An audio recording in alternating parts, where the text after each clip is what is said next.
Мектеп ачылгандан бери 7 жылдын ичинде билим берүүгө оң натыйжасын берчү көптөгөн жаңылыктарды киргизе алды. Заманбап технологияларды колдонуп сабак өтүүдөн сырткары, мында Кыргыз-Герман инновациялык борбор ачылган. Комплексте негизги чет тили болгон англис тили менен биргеликте экинчи чет тили катары немис тили да каалоочуларга окутулуп үйрөтүлүүдө. Учурда Германиянын мектептери менен билим берүү жаатында дагы кызматташуу боюнча чоң кадамдар жүрүп жатат.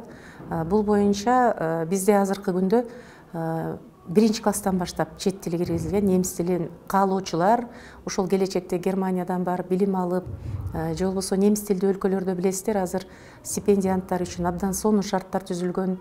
Мына ушул жаатта дагы иш жүрүп атат. Креатив таалим билим берүү комплексинин эң негизги артыкчылыгы мектептин негиздөөчүсү Кыргыз Республикасынын эмгек сиңирген мугалими Гүлнара Дайырбекова баш болгон 20га жакын эл агартуунун мыктылары, мамлекеттик стандарттын түзүүчүлөрү, эксперттери, окуу китептеринин авторлору, деги эле күчтүү мугалимдердин топтолгондугу, дагы бир өзгөчөлүгү улуттук баалуулуктарга басым жасалып, окутуу кыргыз тилинде жүргүзгөн өлкөдөгү сейрек менчик мектеп.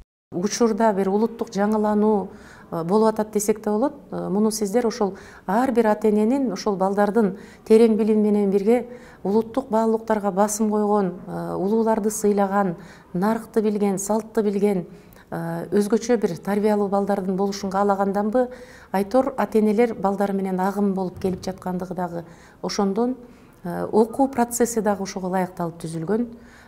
Мисал үчүн ошол 1 класстан баштап 4 класска чейин комуз ирими бул сабак катары киргизилген. Жумасына 2 жолу комуз сабагы өтүлөт.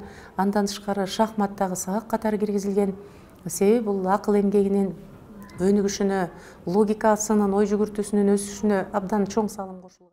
Мектепте эң маанилүү болгон систем багытындагы математика, физика, химия, география жана башка гуманитардык багыттагы сабактарга өзгөчө көңүл бурулуп окутулат. Алсак физика балдар үчүн татаал болгону менен азыркы бардык жетишкендиктерде физика илиминин салымы чоң. Андыктан сабакты кызыктуу кылып өтсө болот дейт Сурия Иманалиева. Ал көп жылдардан бери окуучуларды физика сабагына кызыктыруунун жолдору окутуудагы алдыңкы технологиялар аркылуу деген методикалык теманын үстүндө иштеп келет. Кандай жолдор менен ошол физиканын илимий тилин жалпак тил менен түшүндүрүп, мисалы адабий тил менен, поэзия менен аралаштырып, этнопедагогиканы колдонуп, макал лакаптар аркылуу, оюндар аркылуу ушундай окуучуларды дегенде сабакка кызыктырып алыш керек. Анан сабакка кызыккан окуучу анан кийин көңүл буруп баштайт да. Билим берүүдөгү дагы бир артыкчылык балдар сабактан кийин үй тапшырмаларын мектепте мугалим менен бирге аткарышат.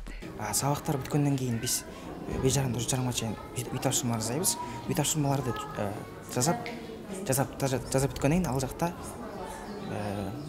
жазап ар бир мугалимге барып өзүнүн үй тапшырмасын текшертип сурап ошол жактан жасайбыз. Балдарды окууга кызыктырууда этнопедагогиканы колдонгон мектептин билим алуудагы натыйжасын Туркиянын Анталия шаарында өткөн эл аралык олимпиадада көрүндү. Анда предмет боюнча гана эмес, өздөрүнүн алып жүрүү маданияты, өнөр, билим, спорт менен айкалышкан мелдеш жүрүп, ал жерде англис тилинде эркин сүйлөп, 16 мамлекеттен келген 1000ге жакын баланын арасынан баш байгени утуп келишкен.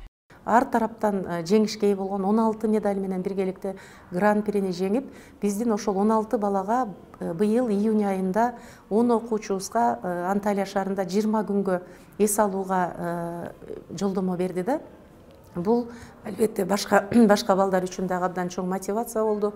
Башка балдар гана эмес, кыргыз тилдүү мектептердин бардыгына мотивация берди деп ойлойм. Учурда креатив таалим билим берүү комплексинде 2 багытта жалпы методика боюнча, маалыматтык технологиялар боюнча аталган комплекстин алдыңкы педагогдору республикадагы мугалимдерге тренингтерди өтүшүп, өздөрүнүн бай тажрыйбалары менен бөлүшүп келишүүдө. Калия Карыбекова, Адилет Алмазбеков, билим жаңылыктарына.